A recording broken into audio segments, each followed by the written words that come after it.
आखिर क्या किया था अनंत ने धरती के साथ। अनंत अपने माता पिता शैलजा जी और महेश जी और बहन बहनोई प्रीति और शैलेश के साथ धरती को शादी के लिए देखने के लिए आया हुआ था। धरती अपने माता पिता रेखा जी और विकास जी की इकलौती संतान थी। सबको धरती पसंद आ गई थी और अनंत भी धरती के मम्मी पापा रेखा और विकास जी को पसंद आ गया था कि तभी अनंत की मां शैलजा जी ने विकास जी और रेखा जी से बोला कि धरती तो आपकी इकलौती बेटी है तो दहेज तो आप भरपूर देंगे। अभी विकास जी और रेखा जी कुछ बोलते उसके पहले ही धरती बोल उठी, आंटी यह आप कैसी बातें कर रही हैं?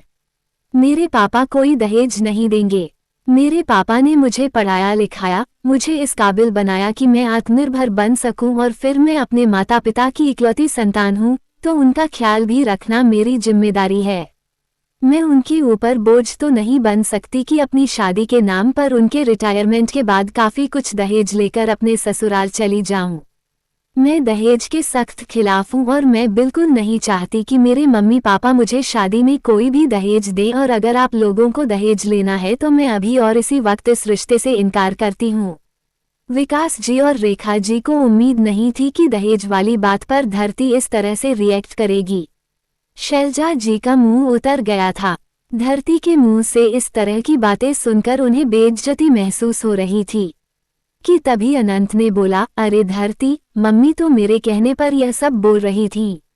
मैं तुम्हारे दहेज के बारे में विचार जानना चाहता था और सुनकर अच्छा लगा कि तुम भी दहेज के सख्त खिलाफ हो। वैसे दहेज के खिलाफ तो हम सब भी हैं। हम सब तो बस तुम्हारा मन देखना चाहते थे और तुम उसमें खरी साबित हुई हो। हमारी तरफ से तो ये रिश्ता पक्का है। अब देखते हैं तुम्हारे मम्मी पापा इस रिश्ते के लिए तैयार हैं या नहीं। हमें दहेज में कुछ भी नहीं चाहिए। महेश जी और शैलजा जी अपने बेटे का मुंह देख रहे थे कि वह क्या बोले जा रहा है, लेकिन अनंत ने आंखों ही आंखों में शैलजा जी को इशारा कर दिया था कि वह चुप रहे और जैसा वह बोल रहा है उसे बोलने दो। अनंत की बातें सुनकर धरती के माता पिता विकास जी और रेखा जी काफी खुश हुए कि अनंत इतनी अच्छी सोच का लड़का है और धरती भी काफी खुश हुई क्योंकि उसे इसी तरह के लड़का चाहिए था। धरती का माँ बाप ने भी अपनी तरफ से रिश्ता पक्का कर दिया। कुछ दिनों में धरती की शादी अनंत के साथ बिना किसी दहेज के हो गई। धरती बहुत खुश थी और वह अनंत के साथ विदा होकर अपने ससुराल आ गई। धरती को सब कुछ बहुत अच्छा लग रहा था। उसने जैसा चाहा था उसे वैसा ससुराल मिला था। 2 दिन बाद धरती की माँ रेखा जी ने फोन किया और धरती का हाल चाल पूछा। धरती ने बोला, मम्मी मेरे ससुराल में सब लोग बहुत अच्छे हैं और मेरा बहुत ख्याल रखते हैं। मैं बहुत भाग्यशाली हूँ कि इतने अच्छे घर में मेरी शादी हो गई। धरती के मुंह से यह सारी बातें सुनकर रेखा जी और विकास जी को बहुत तसल्ली हुई कि उनकी बेटी की शादी सही घर में हो गई है। इसी तरह से करीब 1 महीने का वक्त बीत गया। धरती बहुत खुश थी, लेकिन 1 महीने के बाद धरती को समझ में आने लगा था कि जैसा दिख रहा है वैसा कुछ भी नहीं है। अब उसके सामने ससुराल की असलियत आ रही थी। अनंत बहुत बदतमीजी के साथ धरती से बात करता था जिसमें उसके माँ पापा शैलजा जी और महेश जी पूरा साथ देते थे। उसकी नंद प्रीति और नंदोई शैलेश भी उसे परेशान करने में कोई कसर नहीं छोड़ते थे और बात बात पर ताना मारा करते थे कि अनंत कैसे भिखारी की बेटी को ब्याह कर ले आया है तू। इकलौती बेटी होने के बावजूद भी 1 पैसा दहेज का नहीं दिया और अनंत बोलता था, दीदी तुम चिंता क्यों करती हो, पैसे कैसे निकलवाने हैं वो सब मैं जानता हूँ। अब तो उनकी चिड़िया की गर्दन हमारे हाथ में है, इधर गर्दन दबाएंगे उधर पैसे आएंगे। ये सब कुछ सुनकर धरती हैरान गई। क्या सोचा था उसने इन लोगों के बारे में और क्या निकले ये लोग। उसने विरोध करना शुरू कर दिया और बोला, तुम लोगों ने समझा क्या रखा है मुझे। मैं कोई पुराने जमाने की सीधी सादी लड़की नहीं हूँ जिसे ससुराल वाले दहेज के लिए टॉर्चर करेंगे और वह चुपचाप बर्दाश्त करेगी। तुम लोगों की ईंट से ईंट बजा दूंगी। मुझसे उलझने की कोशिश मत करना। कोई दहेज नहीं मिलेगा तुम लोगों को। दहेज का इतना ही शौक था तो शादी क्यों की। मैंने तो उसी वक्त बोल दिया था कि मैं दहेज के खिलाफ हूँ। शादी के लिए मना कर दिया होता। इस पर अनंत ने बोला, बेवकूफ समझा है क्या मुझे कि मैंने दहेज के लिए मना कर दिया होता। आखिर तुमसे शादी करने के लिए गया क्यों था मैं। इकलौती बेटी हो तुम अपने माँ बाप की, तो जाहिर सी बात है तुम्हारे माँ बाप के मरने के बाद उनकी सारी जायदाद तुम्हारी होगी, यानी कि हमारी होगी। ये सब सुनकर धरती अंदर तक हिल गई और बहुत जोर से चिल्लाई, तुम्हारी हिम्मत कैसे हुई मेरे मम्मी पापा के लिए इतने गंदे शब्द निकालने की। तो अनंत ने उसे एक जोरदार तमाचा लगा दिया और बोला, खबरदार, अगर इतनी तेज आवाज में मुझसे दोबारा बात की तो ये तुम्हारा मायका नहीं है। जैसे उस दिन तुमने मेरी मम्मी के साथ अपने मायके में बदतमीजी की थी ना, ये बोलकर कि तुम दहेज के सख्त खिलाफ हो, उसी वक्त मैंने सोच लिया था कि अपनी मम्मी की बेइज्जती का बदला तो तुझसे मैं लूंगा, और इसीलिए मैंने यह शादी फाइनल की थी। अब तुझसे गिन गिन कर मैं मेरी माँ, पापा और मेरे बहन बहनोई बदला लेंगे। तुझे तेरी औकात दिखाएंगे, देखते हैं तू क्या कर पाएगी। बहुत अकड़ है ना तुझमें। अब तेरे माँ बाप की सारी जायदाद भी हम हड़पेंगे और तेरी अकड़ भी ठिकाने लगाएंगे। ये सब कुछ सुनकर धरती से सहम गई, क्योंकि वह इन राक्षसों के बीच में अकेली थी और पिछले कुछ दिनों से अपने मम्मी पापा से लगातार इन राक्षसों की तारीफ कर रही थी। अब वो कैसे उन्हें बताती कि इनका असली रूप तो कुछ और ही है, क्योंकि इन लोगों ने चाल ही ऐसी चली थी कि सबके मन में बैठ गया था कि यह लोग बहुत ही अच्छे हैं। अगर वो कुछ बोलती भी तो उसकी बात पर कौन यकीन करता, क्योंकि जो कुछ भी हो रहा था वह तो अकेले में हो रहा था। लेकिन धरती भी कोई सीधी साधी लड़की नहीं थी।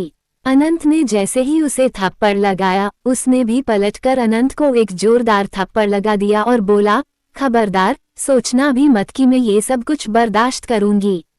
तुम जैसे लोगों को ठीक करना मुझे बहुत अच्छे से आता है, कहकर धरती ने तुरंत फोन उठाकर अपने पापा को फोन लगाना शुरू किया। लेकिन तब तक अनंत ने उसके हाथों से उसका फोन छीन लिया और अपनी बहन को देते हुए बोला, इस फोन को मेरी अलमारी में लॉक करके चाबी मुझे दे दो। देखता हूँ ये कैसे अपने भिखारी माँ बाप से बात करती है। धरती ने सपने में भी अनंत के ऐसे रूप की उम्मीद नहीं की थी, लेकिन अब अनंत ने अपना असली रूप दिखा दिया था। उसने आगे बोला, वह मेरे ही घर में मुझ पर हाथ उठाएगी, और उसने बहुत जोर से धरती को धक्का दे दिया जिससे वह जमीन पर मुंह के बल जोर से गिरी। फिर अपनी बहन प्रीति से बोला, इसके हाथ पैर बांधकर कमरे में पटक दो, देखता हूँ क्या कर लेगी। धरती ने सोचा भी नहीं था कि ससुराल में उसके साथ यह सब कुछ होगा, और वह अकेली पड़ गई थी। उसके पास कोई जरिया नहीं था किसी से कांटेक्ट करने का। अनंत ने उसके मायके में फोन करके बोल दिया था कि वो और धरती विदेश घूमने जा रहे हैं और उनका फोन बंद रहेगा। वो विदेश से 1 महीने बाद घूम कर आएंगे, और धरती ने इस बीच अनंत और उसके परिवार की इतनी तारीफें की थी अपने माँ बाप से कि उन्हें किसी बात का कोई शक नहीं हुआ। उन्होंने धरती से बात कराने के लिए कहा तो अनंत ने बोल दिया कि वह तो शॉपिंग करने गई है और अपना फोन घर पर ही भूल गई है। आती है तो बात करवाता हूँ, लेकिन शाम को ही हमारी फ्लाइट है, लेकिन कोशिश करूंगा कि हमारे निकलने से पहले बात हो जाए। धरती को लगा था कि उसके मम्मी पापा उसका फोन नहीं आने पर जरूर उसके बारे में पता करते हुए उसके ससुराल तक आ जाएंगे, पर ऐसा कुछ नहीं हुआ, क्योंकि अनंत ने अपनी चाल चल दी थी और धरती का माँ पापा को अपने दामाद के ऊपर पूरा भरोसा था। आखिर बेटी ने खुद जो तारीफ की थी उनके दामाद और अपने ससुराल की। अब अनंत ने धरती से बोला, मैंने सोचा था तुझे डरा धमका कर तेरे माँ बाप से अच्छी खासी रकम निकलवाऊंगा। कड़वा सत्य को लाइक और फॉलो करें, लेकिन तू तो मुझसे ही उलझ पड़ी, और ऐसी लड़कियां मुझे बिल्कुल पसंद नहीं जो मेरे ऊपर हावी होने की कोशिश करती हैं। क्या बोला तूने कि तू मुझे और मेरे परिवार को देख लेगी? देख तेरे सामने है मैं और मेरा सारा परिवार, कर क्या कर लेगी तू? बोलकर अनंत हंसने लगा, और साथ में उसकी माँ पिता शैलजा जी और महेश जी और उसके बहन बहनई प्रीति और शैलेश भी जोर जोर से हंसने लगे। अनंत ने आगे बोला, चल बिगाड़ क्या बिगाड़ लेगी हमारा, हमारी मर्जी के बिना तू इस घर से बाहर भी नहीं जा सकती। धरती ने बोला, कोई बात नहीं, कब तक मुझे इस तरह से बंद करके रखोगे? जब मेरी कोई खोज खबर नहीं मिलेगी तो खुद ब खुद मेरे मम्मी पापा मुझे ढूंढते हुए यहाँ तक आ जाएंगे, और फिर उन्हें सारी असलियत समझ आ जाएगी और तुम लोग जेल के पीछे होगे। अनंत ने बोला, वाह बहुत हिम्मत है तुझमें। पहले तो मैं ये सोच रहा था कि तेरे माँ बाप से पैसे लूंगा, लेकिन तेरी अकड़ देखकर अब तो तुझे तेरी औकात ही दिखाऊंगा। शादी तो मैं दूसरी कर लूंगा और कहीं और से दहेज निकलवा लूंगा, लेकिन तेरी अकड़ निकाल कर रहूंगा। धरती ने फिर बोला, तुम लोगों को जेल की हवा ना खिलाई तो मेरा नाम नहीं। इस पर प्रीति ने आंखें तरेरते हुए बोला, तू जिंदा रहेगी तब तो हमें जेल की हवा खिलाएगी।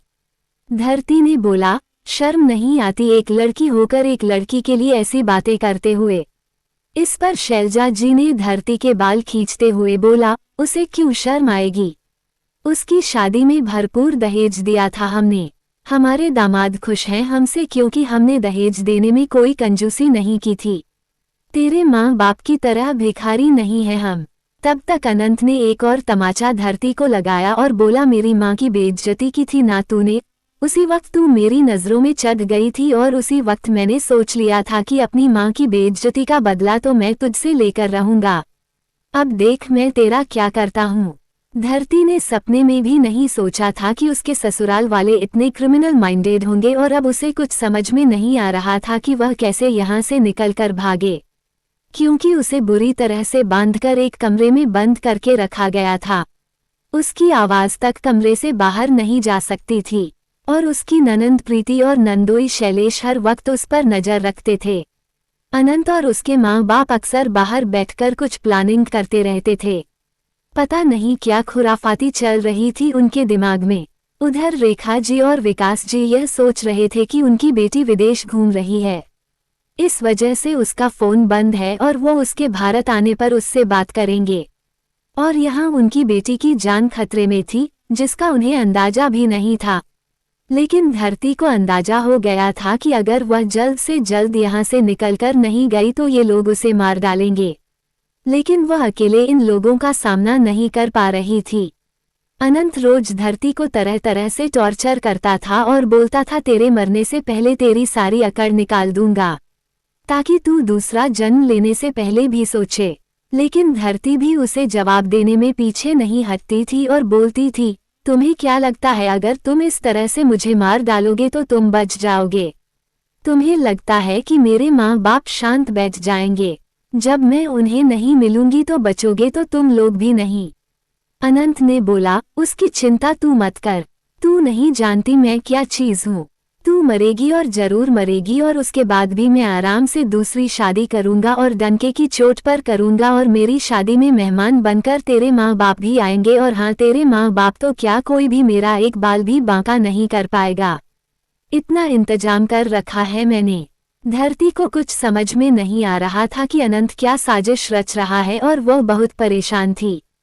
इसी तरह से करीब 1 महीने का वक्त बीत गया। इस बीच धरती को अनंत और उसके घर वालों ने बुरी तरह से टॉर्चर किया। राक्षस थे अनंत और उसके घर वाले, लेकिन ये बात विकास जी और रेखा जी नहीं जानते थे। अनंत और उसके घर वाले इतने शातिर थे कि वह धरती को शारीरिक रूप से प्रताड़ित करते थे, लेकिन उसके शरीर पर एक खरोंच के निशान नहीं आने देते थे, ताकि कभी अगर धरती किसी के सामने आए तो किसी को कुछ शक न हो कि इसके साथ कोई हिंसा हुई है। इस बात पर धरती भी गौर कर रही थी, लेकिन अभी भी उसे कुछ समझ में नहीं आ रहा था कि उसके साथ क्या हो रहा है।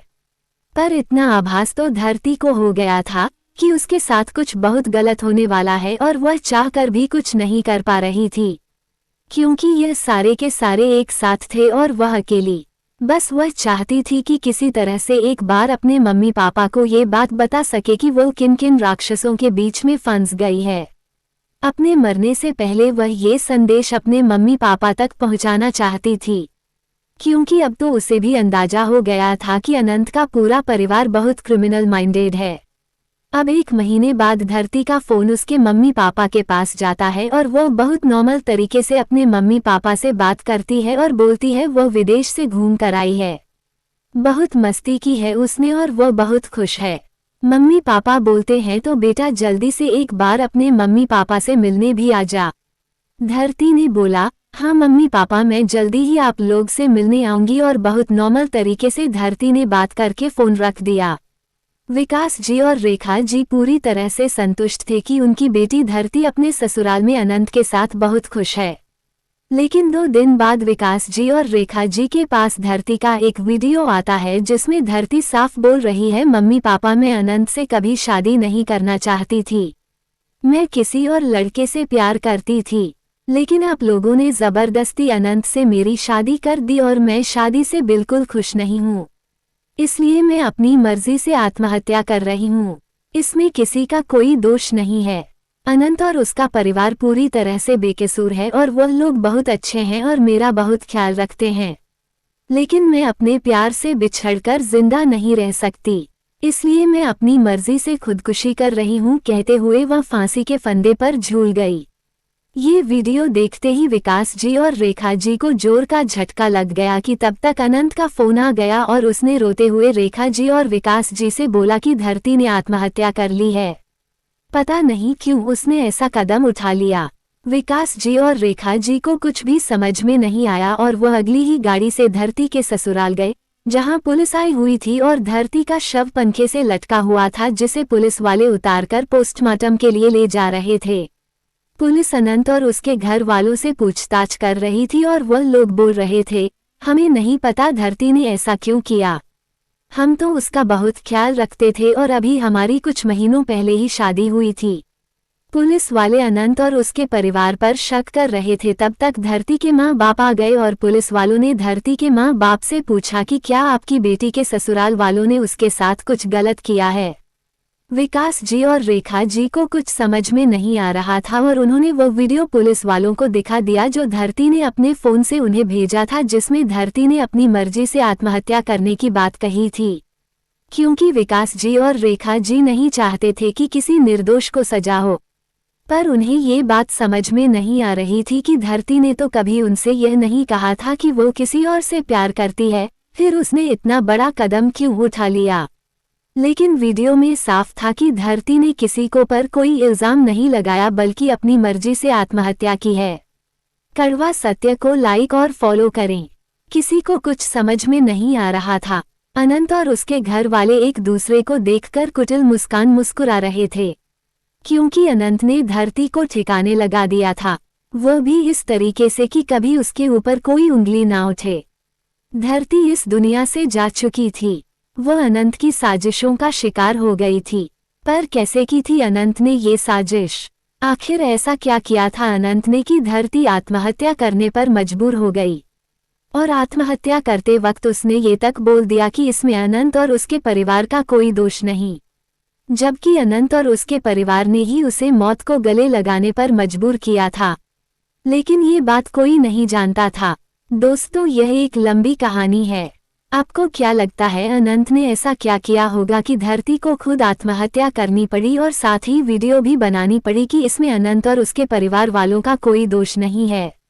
ऐसा क्या ब्लैकमेल किया होगा अनंत ने धरती को कि उसने मरने से पहले अपने माँ बाप को फोन करके ये तक बताया कि वह अपने ससुराल में बहुत खुश है, जबकि वो खुश नहीं थी बल्कि उनके अत्याचारों का शिकार हो रही थी। अगर आपको कोई आइडिया है कि ऐसा क्यों हुआ होगा तो कमेंट में जरूर लिखिए, या आप अपने सुझाव भी कमेंट में दे सकते हैं, ताकि कहानी को और इंटरेस्टिंग बनाई जा सके। ये जानने के लिए कि धरती ने ऐसा कदम क्यों उठाया और जालिम अनंत और उसके परिवार को खुद ही बचाकर इस दुनिया से क्यों चली गई, देखते रहिए ये लंबी कहानी। जल्द ही इसका अगला एपिसोड पब्लिश कर दिया जाएगा। अगर कहानी पसंद आ रही हो तो कड़वा सत्य को लाइक, फॉलो और सब्सक्राइब करना ना भूलें। दोस्तों, कहानी पसंद आई हो तो कृपया सब्सक्राइब, लाइक और अपने दोस्तों से शेयर करना मत भूलना, क्योंकि मैं आपके लिए अच्छी अच्छी कहानी लेकर आती हूँ रोजाना। ऐसे ही कहानियाँ सुनने लिए हमें सब्सक्राइब जरूर करें। राधे राधे दोस्तों।